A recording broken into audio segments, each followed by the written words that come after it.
the Mavericks, McMahon, they will be back in the Western Conference Finals. I don't know when that will be, but Luka's too good.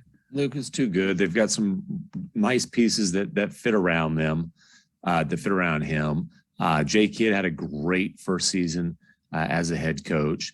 We'll get into this on our little video short on YouTube. But the question for the Mavericks now is, do they need to try to figure out a path to another star? And by the way, there's not a clear path there. They don't have cap space. They're limited with trade assets, et cetera, et cetera. Or can it be Luka as the lone star with high caliber role players who fit him well? And I think they're going to go down, the avenue of the second. Luka's the lone star with a bunch of good fitting role pieces. And I think they're going to have a chance to be legitimate contenders for a while doing that. Now we'll see if it's good enough. But I think for a variety of reasons, I think that's the way that the Mavs are going to go. Well, I've said this before. I'll say it again because it keeps reverberating to me. It reminds me so much of 2007 Cavaliers. Mm-hmm. It was incredible they got to those finals. It was very clear that they were not in the same caliber as the champion Spurs. And they spent the next 3 years scrambling, trying to find that big piece to add to next to LeBron.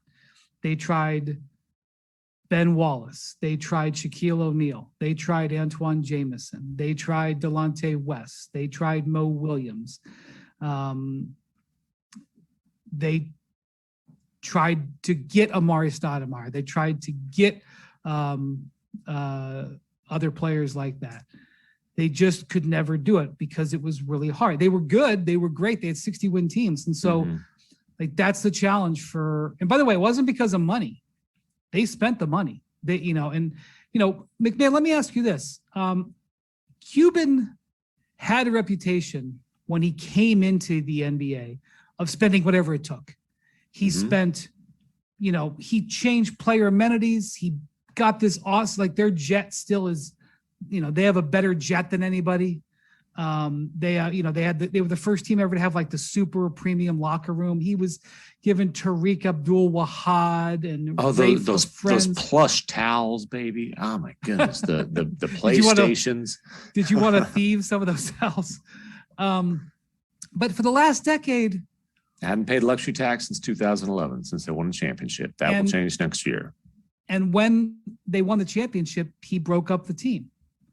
Yes, and he broke up the team because it was an aging roster, new CBA. He thought he was the smartest guy in the room. That he thought.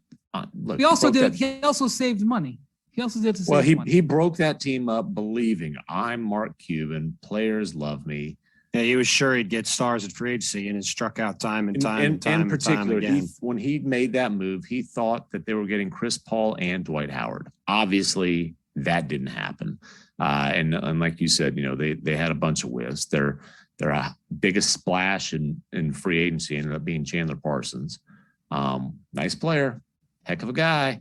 Being featured on personal injury lawyers commercials nationwide as I travel around the country. Well, unfortunately, that is the case. And they're not in a situation where they're going to they can't be shoppers in free. I guess we could hypothetical some sign and trades where Brunson's going the other way, but it's just not a realistic path. And Cuban is adamant that they're re-signing Jalen Brunson, understanding, hey, it's going to cost a hell of a lot more than if we'd have given him that extension. That's going to push them in a luxury tax, and then they've got some clear needs, but I would wager on it being more addressing the starting center, figuring out a way to do that, finding a guy to platoon with Maxi Kleber that you're comfortable playing in the playoffs, which Dwight Powell, swell guy. Clearly, they were not comfortable playing him in the playoffs. Well, he's playing 7 minutes a game or something. Right. Yeah.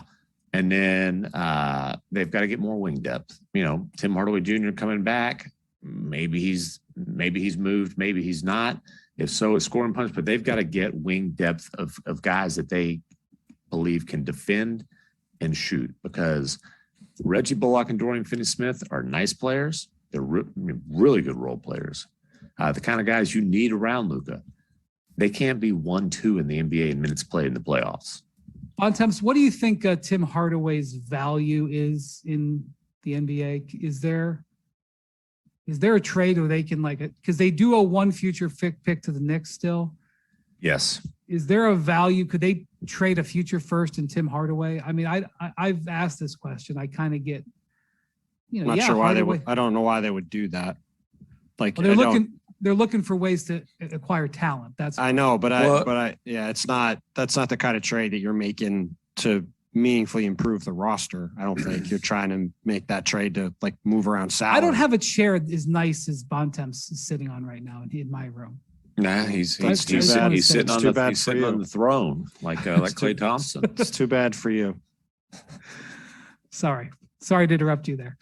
All right. Well, we'll here's one that I've heard, and from just talking to people around the Mavs. To be clear, non-basketball employees, but people who know the game and guy I like to talk to. Again, not front office, not even on the basketball side of things. But how about Hardaway for a Nick Claxton sign and trade? Something like that could be interesting. Here's what I say though: what they cannot do. What's that? Bontemps is like, nope. Well, it's just no on 100 levels. Like, you're not paying Nick Claxton $20 million. You got to do a sign and trade, which then hard cap you. Like, there's just too many. Yeah. There's too many complications there. So that's the thing with the there's a dream of DeAndre Ayton. Could they get DeAndre Ayton? Because we'll talk about Ayton in a second. Mm-hmm. But that's the thing that I see these folks, and what Bontemps just said is so true. In the last CBA, they put the hard cap in on the sign and trade for this exact reason. They didn't want teams who are already paying a lot of money